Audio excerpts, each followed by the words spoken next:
you ever just stop and think about it? Like all of human history, all the stuff we've created, built, the things we've left behind. It's a lot to take in, isn't it? It's like this massive, messy, beautiful jumble of stories just waiting to be discovered. Yeah. And that's what we're diving into today. We're not tackling all of history, of course. Right, no way. Today we're zeroing in on 10 very specific, very impressive points on the map. National Geographic calls them the 10 best museums in the world. Their list, our deep dive. We'll try to sift through the hype, see what makes them tick, and hopefully offer some interesting takeaways. They promise to be worth our time, at least according to National Geographic, so let's see what all the fuss is about, huh? They're not just buildings full of dusty old things. No, not at all. They're like portals, each one a window into a different culture, a different moment in time. And we want to give you a little taste of each one. Enough to make you feel like you've actually stepped inside and gotten the grand tour. Exactly. So, buckle up, everyone. Let's kick things off right here in the U.S. of A. Washington, D.C. to be exact. Yeah. Home of the Smithsonian.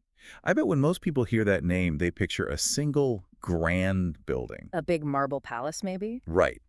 But the reality is way, way bigger, like mind-bogglingly bigger. Oh, yeah. You're not kidding. The Smithsonian officially is the world's largest research and museum complex. That's not just one museum. We're talking 19 museums and galleries. 19.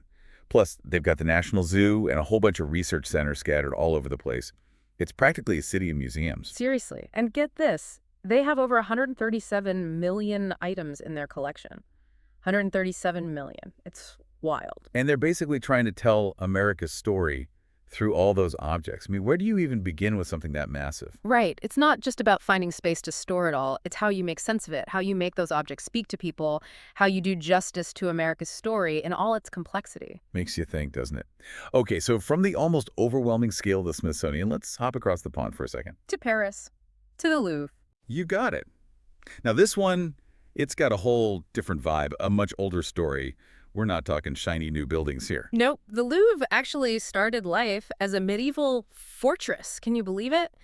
It wasn't until a couple of centuries ago that it was transformed into the museum we know today. A fortress turned art haven. That's pretty cool. But they did add one very modern touch, right? That iconic glass pyramid in the courtyard. Ah, yes. Built in 1989, it's this amazing juxtaposition, cutting-edge design plunked right down in the middle of centuries-old architecture. I love that. It's like a visual reminder that history is always evolving. But of course, it's what's inside the Louvre that really matters. And let's be honest, there's one painting that everyone wants to see. The Mona Lisa. It's practically a pilgrimage site for art lovers. I mean, it's tiny. You'd think it would get lost in such a huge museum. But no, it's the most famous attraction. What is it about that little painting that keeps people coming back for more? Well, there's the whole mystery surrounding her smile, of course, but there's also the technique. Da Vinci's sfumato, it's like she's glowing from within. And don't forget, it was actually stolen in the early 1900s. Oh, yeah. That whole ordeal definitely helped boost its fame, didn't it? Okay, time for a change of scenery. Let's trade the crowded halls of the Louvre for something a little more ancient. Sounds good to me. Where are we headed? Athens. The Acropolis Museum. This one is all about a single location. The Acropolis. You know, the Parthenon, that whole iconic hilltop complex. Oh, yeah. One of the most important archaeological sites in the world. And the museum is dedicated solely to the things they found there. Exactly. And we're not just talking about a few pottery shards here and there. This collection covers a huge chunk of time, from the Greek Bronze Age to Roman and Byzantine Greece. Wow. Talk about a long view of history. And the museum itself is built right on the archaeological site. I mean, literally on top of it. There's even a section with a glass floor where you can see the ruins underneath. That's incredible. You're walking above history, looking down at the layers of the past. It really blurs the lines between the museum and the archaeological site, doesn't it? Totally. All right, let's keep moving. Our next stop takes us to St. Petersburg, Russia, home of the State Hermitage Museum. This one's a heavyweight, both in terms of its history and the size of its collection. I've heard amazing things about it. Oh, it's truly something else. It's considered one of the largest and oldest museums in the world, founded in 1764 by Catherine the Great. Catherine the Great. Now that's a name that screams powerful art collector. Right. She had a passion for art and culture, and the Hermitage is a testament to that. It houses over 3 million items. And get this, it's got the largest collection of paintings anywhere in the world. Seriously, that's insane. It's housed in a complex of 6 historic buildings along the palace embankment, including the Winter Palace, which, by the way, was once the home of the Russian emperors. Talk about grand. So you're not just looking at art, you're experiencing it within the context of Russian imperial history. That must be something else. It really is. It's like stepping back in time. Okay, from Imperial Russia, let's jump over to London. Next up, the British Museum, another one known for its sheer size and scope. Bring on the artifacts. What's their specialty? Well, the British Museum is the biggest museum in Britain, and its focus is on archaeology and ethnography. Yeah. So they've got stuff from all over the world representing all kinds of different cultures and time periods. So less focused on paintings, more about the bigger picture of human history. Exactly. And their collection is vast. We're talking over 8 million objects. It's like a global snapshot of human ingenuity and creativity. 8 million? That's almost impossible to wrap your head around. I know, right? Yeah. It makes you realize just how much we've accomplished as a species, even if it makes you feel a little tiny in the grand scheme of things. All right, let's switch gears again and head south. This time we're going to Madrid, Spain, home of the Prado Museum. The Prado, I've heard it's a must-see for European art lovers. It is, especially if you're into art from the 12th to the early 19th century.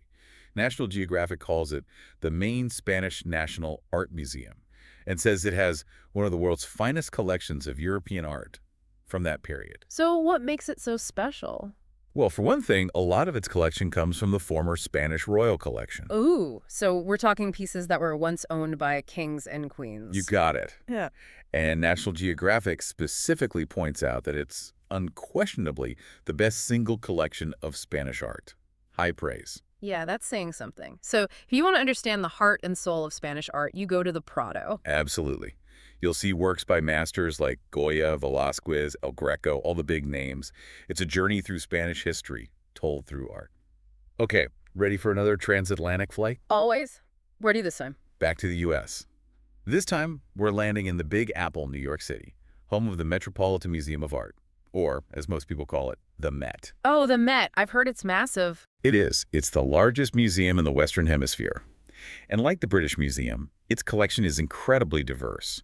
They have over 2 million items from all over the world, spanning all different time periods. Wow, they're not messing around. What kind of stuff are we talking about here? You name it, they probably have it.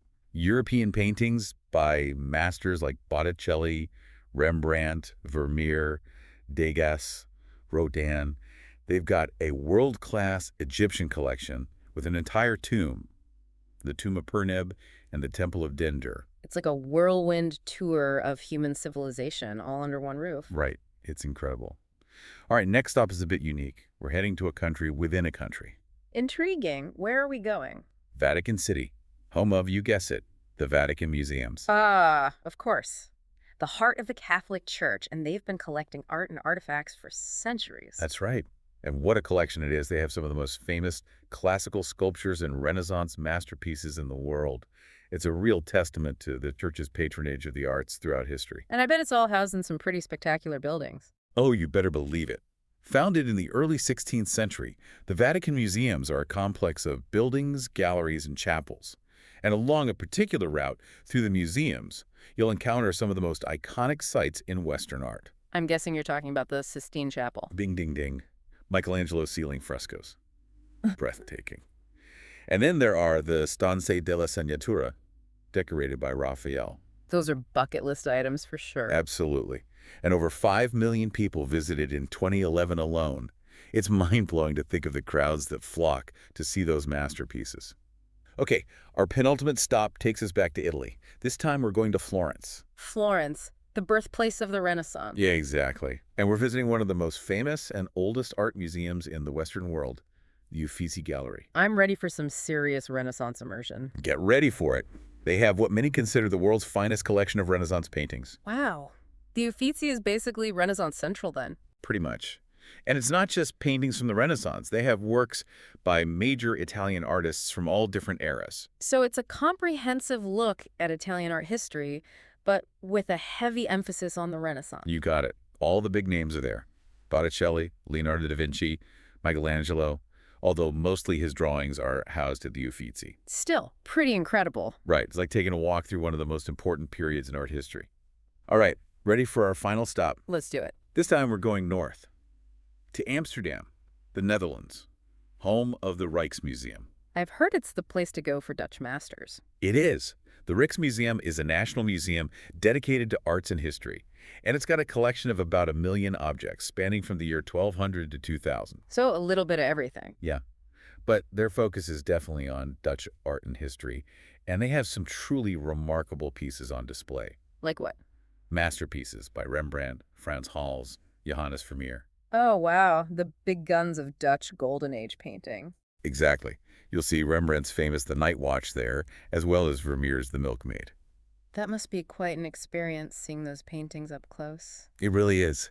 And that, my friend, brings us to the end of our Whirlwind Museum tour. Prue, what a trip. We've been all over the world. I know, right? We've explored collections with millions upon millions of objects, each with its own story to tell. It really makes you realize just how much there is to see and learn about human history and creativity. And we've only just scratched the surface. I hope this deep dive has given everyone a taste of what makes each of these museums so special. Me too. And I hope it's inspired some folks to go out and explore these incredible institutions for themselves. There's nothing quite like seeing these masterpieces in person. It's an experience you won't forget. So, until our next deep dive, happy exploring.